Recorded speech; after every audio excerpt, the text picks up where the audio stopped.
Hi, welcome to my channel, and this is the 39th episode of the Grave Tour of the Famous series.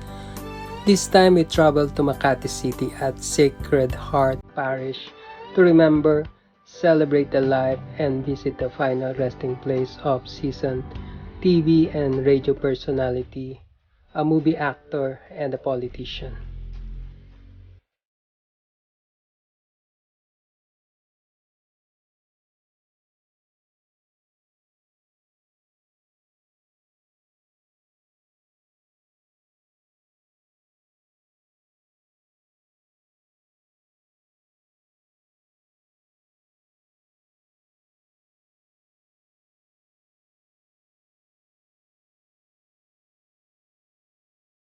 Eddie Ubaldo Ilarte was born on August 25, 1934 from Iriga City, Camarines Sur. After completing high school, he moved to Manila and studied journalism in FEU. He initially worked in many radio stations and later became the most popular radio host during 1950s for his Kahapon Lamang radio program as aired over DCWB. Ilarde also co-hosted Student Canteen noontime radio and TV program from July 1958 with Bobby Ledesma, Pepe Pimentel, and Leila Benitez. Ilarde had 10 film credits as actor and host and 2 as writer. Some of his film appearances include 1959 Kahapon Lamang with Amalia Fuentes and Romeo Vasquez, 1959 Mr. Announcer with Manding Claro and Marita Zobel, 1960 Doon Po Sa Amin with Diomedes Maturan and Marita Zobel, 1963 Ako'y Iyong Iyo with Amalia Fuentes and Romeo Vasquez, 1963 Aba Naku Pwede Ba with Lita Gutierrez and Mila Ocampo, 1963 Dear Eddie with Charito Solis, 1964 Lalaine Mahal Kita with Mario Montenegro and Lalaine Bennett. His last film appearance was in the 1977 movie Oming Satanasia with Dolphy. Sa dalampasigang ito'y pinagmamasdan ko ang kabuuan ng isang kahapon. Tumatanda na ba ako o lumiliit lamang ang ating daigdig? Ang pagmumuni-muni sabay sa pagkalagas ng panahon, ang pagbabalik na may nagpapaikli sa nakababagot at taong haba ng pagkakalayo. Walang nagsabi sa akin, ako'y luluha sa aking paghihiwalay. Many popular radio shows like Student Canteen started their life on TV this way. Student Canteen was a radio program, and when it became very popular, it became a radio program that's televised.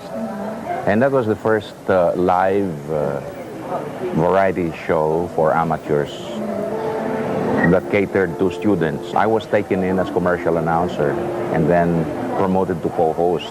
One that you have been seeing in the TV lab boat, that kind of strap here, and the collar that I now wearing. So a combination that's called lab boat to China. Ano naman ang mga kaso mo sa Los Angeles at San Francisco Fiscal? Marami bang mga ano doon? May kaso? Well, Dick, you are I would say, a very worthy addition as a prosecutor for Quezon City, no? And at the same time, you are also contributing to show business here in the Philippines. And I think that's good enough. You have some records with you. yes, I have here my own composition. Pesos. Malaking negosyo yan, Piskal.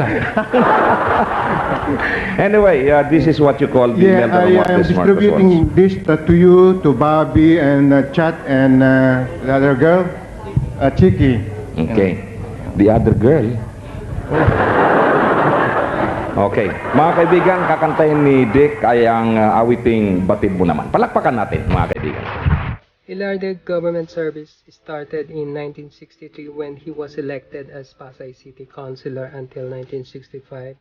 In 1965, he was elected as representative of Rizal 2nd District until 1969. He ran for the November 1971 senatorial election under Liberal Party. However, in August 1971, the LP rally in Plaza Miranda was bombed and he was among those that were injured but survived the blast. Nevertheless, he was still elected as Philippine Senator from January 1972, landed fifth of the 16th candidates. His tenure as senator was cut short in September 1972 when Philippine Congress was dissolved due to the proclamation of martial law by then President Marcos. In 1978, Ilarde allied himself with Marcos and ran as Region 4 Batasan Pambansa Assemblyman under KBL Party until 1984. During his term in Batasan, he advocated and proposed a law to change the country's name from Philippines to Maharlika. After Marcos was ousted from power, he returned to broadcast media and continued his radio programs Napakasakit Kuya Eddie and Kahapon Lamang aired over DCWB and also hosted Alas 12 sa 13, a noontime television show aired over IBC 13 from 1999 to 2000. In 2004 national election, he ran as an independent candidate for senator but only landed on the 33rd spot. In August 2020, Ilarde died of natural cause at the age of 85. His wife Sylvia died 2 months later at 87.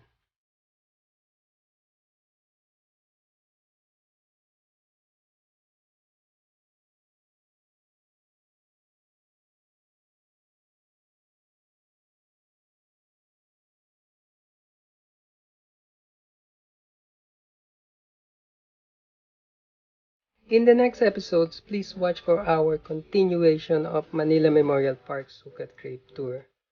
Later in this channel, we will post the video of our recent visit of Loyola Memorial Park, also in Sukat. Thanks for watching. Don't forget to click subscribe button if you like this video. See you in our next Crave Tour of the famous episodes.